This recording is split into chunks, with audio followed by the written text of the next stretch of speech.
Okay, so I just removed the screws on the head on this 7.5 horsepower 1975 Mercury, and this is what I found underneath, which is some corrosion, which I'm going to have to take probably a die grinder and a scouring pad and clean all that off nice and clean, and pull the gasket here.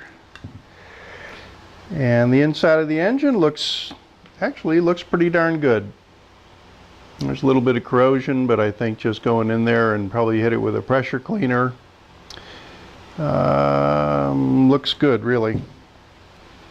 I don't think this thing is... I got it in Central Florida. Doesn't look like it's really been run in salt water, so that's a good thing.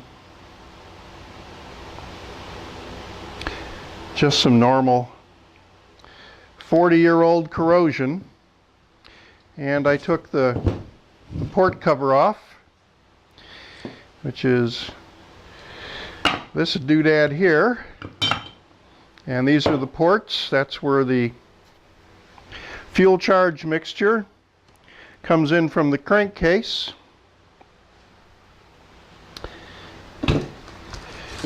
and oh, this is the exhaust port, sorry.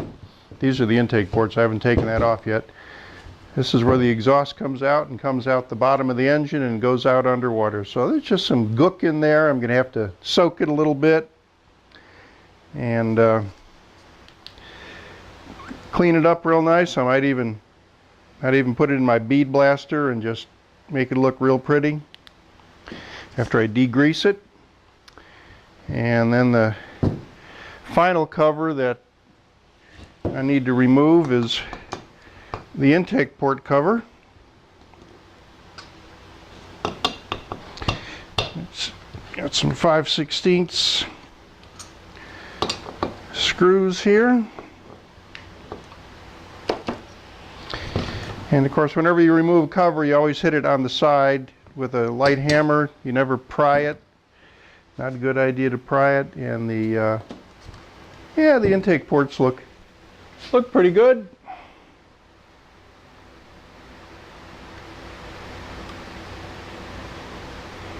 Nice and clean, a little bit of oil, that's about it.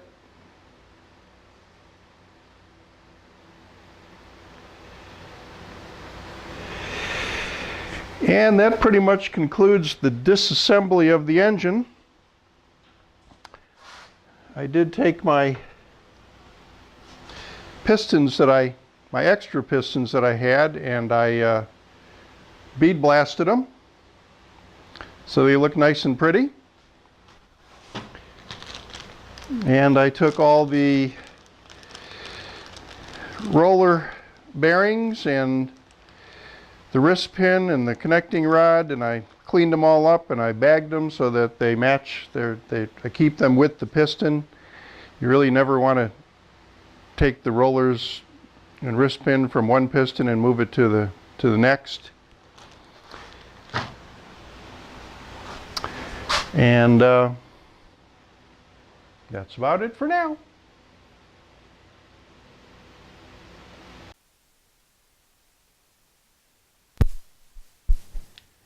Okay, I'm assembling the reed blocks for this Mercury 7.5 horsepower engine, and I bought some power reeds from Boyson Engineering, and they are fiberglass rather than, these are the original metal stainless steel reeds, and these are fiberglass, and I'm replacing the metal ones with the fiberglass.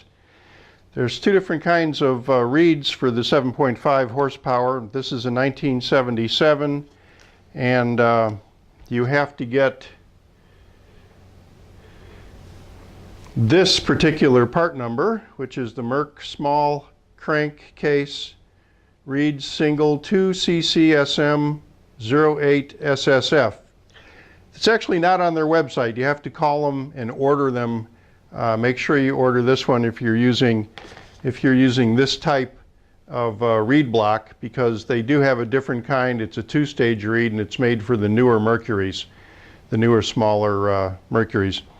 So I've already assembled one, and it's basically pretty simple. You just have to make sure that this surface here is flat.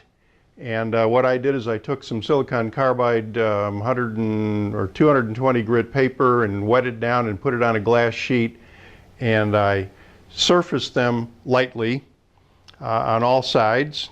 And I also did the back side of the reed stop. You can see there's just a little bit of sanding I did on there, and that's just to make sure that the reeds fit perfectly flat on the reed block. And they go like so. And you just have to make sure that when you assemble it all, and see if I can zoom in a little bit here. I'm not making any money off of these. I still had to pay for these reeds. I just want everybody to know who I got them from. That's why I've got the stickers here. I have no relationship with the company. I did order the reeds off the website, and they were the wrong ones, and they were kind enough to ship me the correct ones, and they gave me a postage paid envelope here to return the old ones back to Boyson. So I was very happy. They were very nice and easy to deal with. And put the reed stop over the top of the little plastic pins. Don't lose the little plastic pins. And put a drop of blue thread locking agent on the screw, which has a 5/16 head on it. Sorry if you can't see from my big hands. And I'll get it almost snug. And then I'll line up the reeds, because right now they're not lined. And what I like to do is hold my two fingers down on the ends here so they don't move, and snug them down. They say don't torque it down. It's about 0.75 foot-pounds of torque you're supposed to use.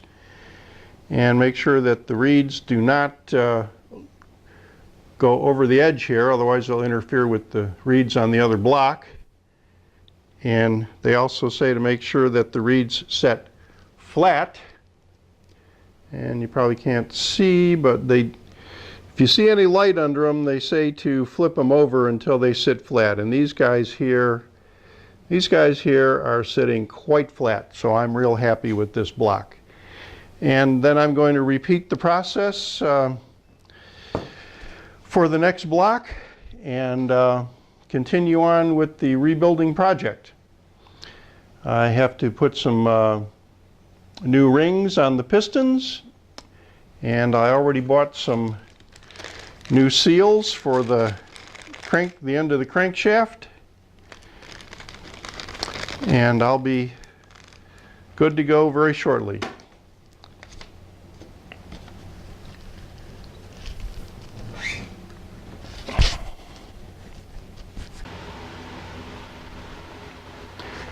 So I've got the new seals installed, and I'm sealing up the crankcase.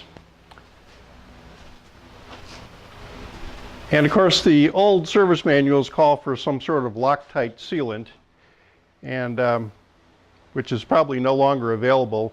So what I discovered is that they have specific sealants from Permatex that are designed to be 100% fuel resistant, designed for outboard motors. And the sealant that I'm using is the PermaShield Fuel Resistant Gasket Dressing and Sealing by PermaShield or Permatex.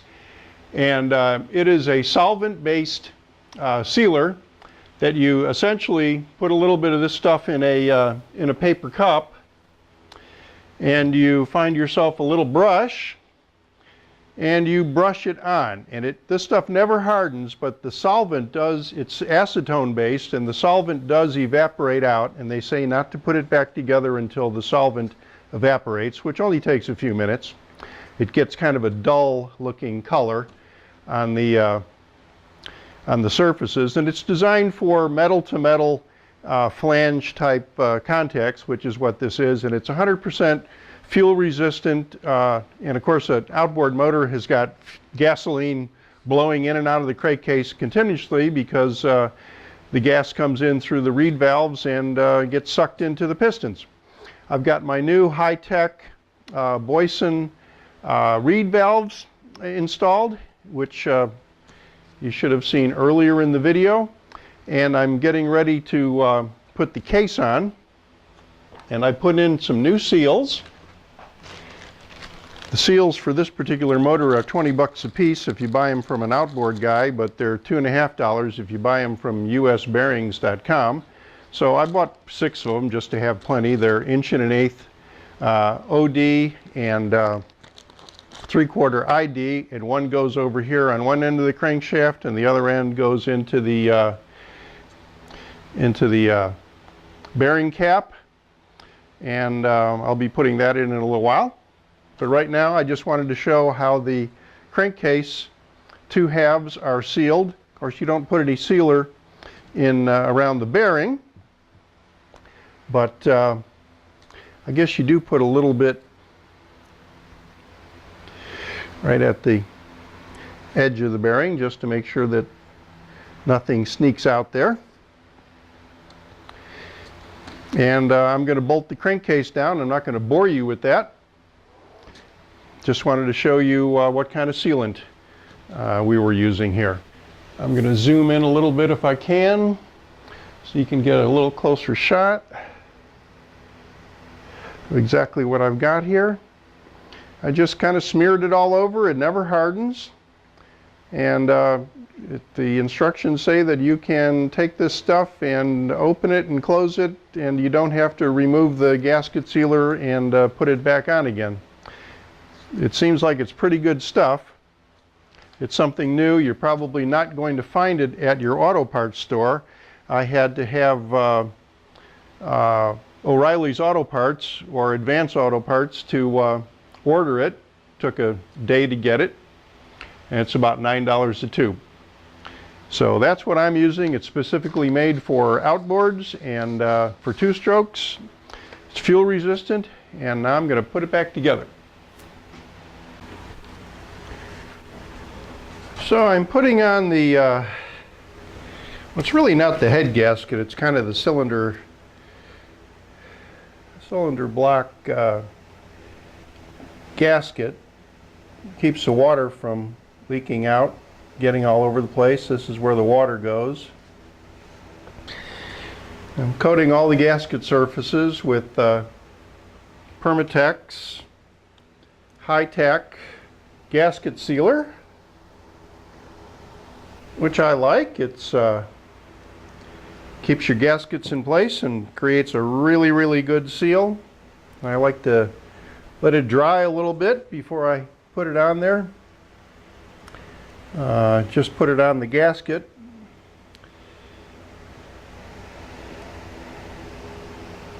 And I'll lay the gasket in place. And then I will, and they say not to put sealer on a head gasket, but this really isn't a head gasket. This is more of a water seal. I guess there's a little bit of head pressure here, but crankcase pressure, but not a whole lot. So I'm just taking my time and sealing it up.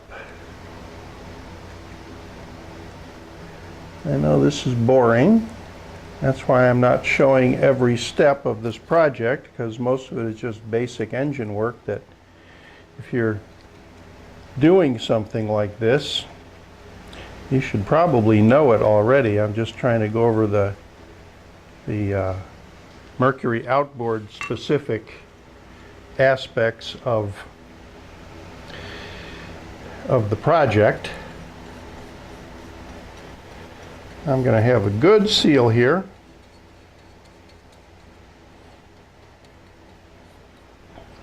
I hate it when water fluids leak out of any engine. So I'm just going to seal the heck out of it. I used the fuel resistant sealer on the crankcase, and that worked out really well. And then I put some stainless steel put it back together with stainless steel bolts only because I could. They don't really get rusty, but I like Allen head bolts better than here's the head. And now if I can figure out which way this thing goes, it goes like this. Seal my gasket sealer here, and I'm using Allen head fine thread with the old nuts, and I'm using a little Loctite stick anti-seize because stainless steel bolts and nuts tend to seize up on you. Even though I'm using steel nuts and stainless steel bolts, I'm still using anti-seize. I got to go find the rest of the nuts and clamp this thing back together. Okay, so I put my cover plate over the bottom of the crankcase to seal off the exhaust area and the water block, and this is the carburetor opening here, and I put a plate on it with a 1/4 inch pipe thread, and I screwed an air regulator and a filter, and I'm going to pressurize the crankcase to about 7 psi to see if there's any leaks.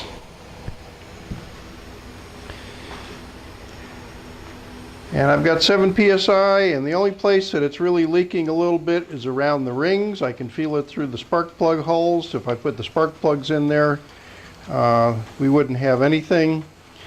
And they say it should be able to hold 7 pounds of pressure. I don't see or hear anything around the seals, nothing around the bearing cap.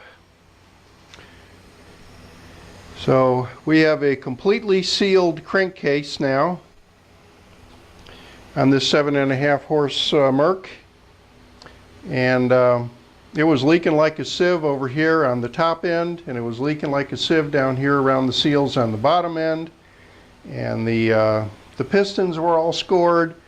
So I put new rings in it and resealed, new gaskets. I honed out the cylinders with the ball hone, and I think we've got ourselves a great motor now. So I'm going to disconnect the air, and I'm going to put it on the engine, on the rest of the outboard, and we're going to connect up the control box and the carburetor and the flywheel, and in a little while we're going to start it up.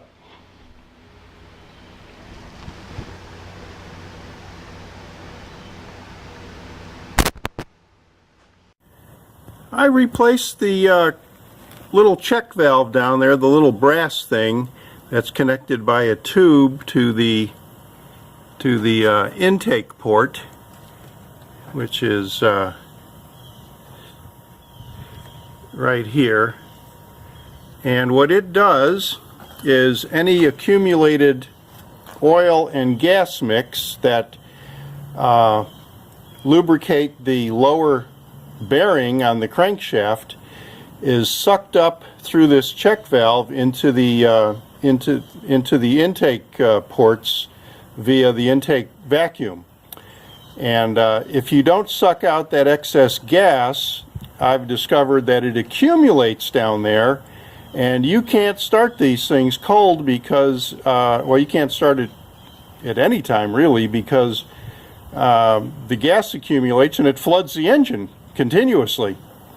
So there's always going to be some accumulation down there, and if it doesn't get sucked out, you're going to have trouble starting these little engines. So it's a $10 item on eBay.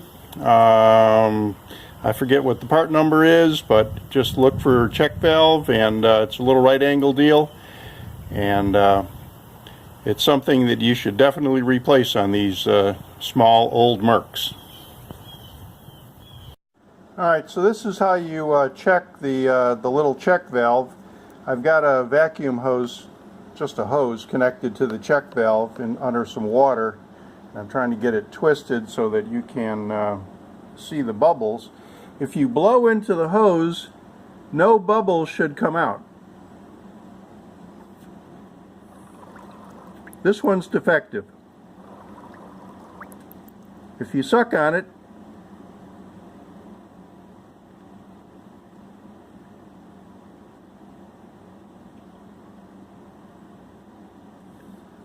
if I suck on it, I get water. If I blow on it, there should be no bubbles, because you're only supposed to get vacuum to suck the gas out of the bearing cavity in the bottom of the engine. So this one is defective. I would not suggest doing it on the engine, because if you suck on it, you're going to get a mouthful of gas and oil. I tried that, it happened. But take it out and put a hose on it and blow through it underwater, and if bubbles come out, it's no good. Throw it away and get a new one. Well, my guess is if an engine could sing, this one would be singing.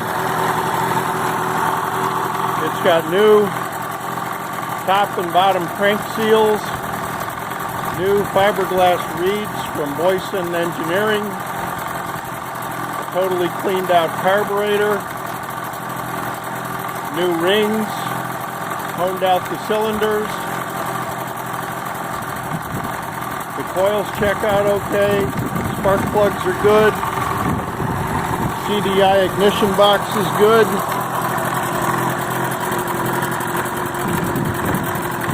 It just sings.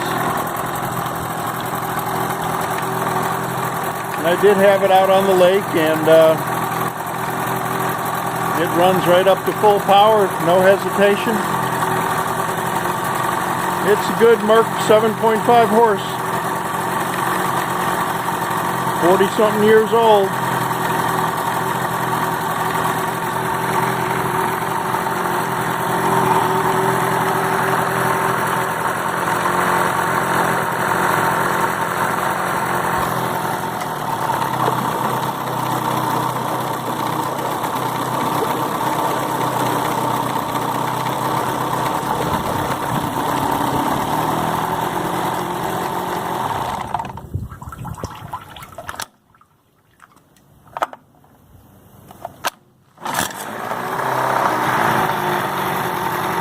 Starts right up.